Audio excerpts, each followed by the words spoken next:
Hello everyone, thanks for tuning to Sims Workshop. I hope you're all having a wonderful day. So today we are going to be reviewing Lady or the Tiger. This is a young adult western that follows Belle King, who goes by the alias the seamstress when she's, unaliving people. She's very much an anti-hero, but that's what I loved about the story. And before I continue, huge thank you to the publisher for sending me an arc of this book. I am not normally one who reads westerns. It's not really like my shtick, it's not the genre that I go for. I don't know why, it just doesn't appeal to me, but that's not to say I'm not open to it. Just like with romance books, I am open to it, especially if I'm sent something like, hey, here's a free book to read and review. I'm like, yeah, I'll read and review it. So I really absolutely loved this book, to be perfectly honest. I thought it was such an interesting novel, especially because you are following this anti-heroine, and the story begins with her talking to the reader. So she does occasionally break the fourth wall and does address the reader, and she's like, you're not going to like me by the end of the story, but just so you know, this is a love story, and by the end of it, you're going to hate me. And I'm just like, okay, I am intrigued now. Why am I going to hate you? And I don't hate her, actually. I think she's a very complex character, but I think that's such good writing to make such a complex character, especially with such tragic origins. I mean, she, as a child, her mom was considered like a witch because she would, dabble in herbs, and she would do the thing, you're not supposed to do, like abortions. She would give people, women specifically, medicinal herbs that would, end pregnancies early and abort them, right? So one day,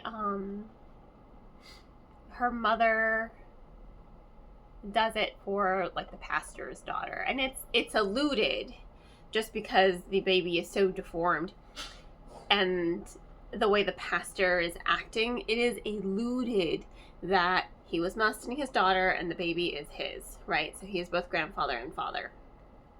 That's the allusion that's going on there. Like, that's the sentence I got from it. And to defend her mother, she shoots him, but not before the police, the marshal of the town comes and accidentally kills her mother. And what happens now? Well, orphan girl, she is sent to an asylum. And I think we all know enough history to know what happens to women in these asylums. So the story does go back and forth. It is a dual POV, and those are her tragic origins. But as the present is progressing at a very linear moment, every time we're going back in the past, it's not always linear. And I think it works because memory is not linear. Different events will trigger different memories, even if those flashbacks and memories are connected together in a streamline, right? But it worked. It flowed. I wasn't confused. It wasn't jarring. I was able to stay addicted to the story that we are learning. We're learning her story. We're learning how she got to be in the position she's in right now.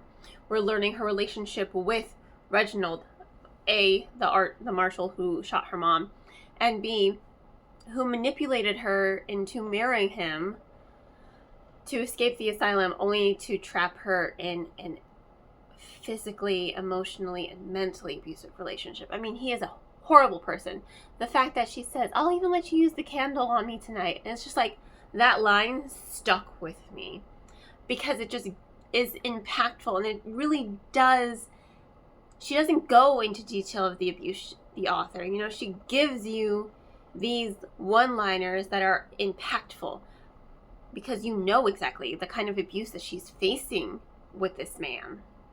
And so when she does find love and, she runs away and things happen, I'm trying not to spoil too much for you because I want you to really lose yourself in the story when you read it. But the way the storytelling just kind of progresses, and that rising tension and that pacing and going back and forth between past and present, it works. You know, it really does give you a clear indication of who Belle King is as a character and why she is an anti-hero and her motivation for the things that she does. I mean, once you're introduced to her, she's in the town, she strips naked, and then she screams, and then she announces, "I'm the seamstress." And you're just like, first, the shocker of her dressing the reader, like, I'm already hooked. And now this, and you're just like, I am further hooked. So as the story continued to progress, I just kept getting more and more sucked into the story because it was so executed. It was so well written. It was jaw-dropping. It had plot twists I didn't see coming. It was absolutely captivating from beginning to end. And I can't stress that enough. It was so great of a book. And the ending, it's one of those, it's just like, again, the book is titled Lady or the Tiger, and if you're familiar with that story, this novel ends similarly to that story. And then again, it ends with her dressing the reader, and you're just like, you as the reader get to decide the ending, and I think that that's so clever and so well written, and it's just like, it's like Schrodinger's cat. It's such a good book. Absolutely loved it. So, hands down, excellent book. Highly recommend it. Once again, another huge thank you to the publisher for sending me an arc of the book. In any case, thank you all for tuning in. Please remember to like, subscribe, and share with all your book loving friends. I hope you all have a wonderful rest of your day, and as always, happy reading.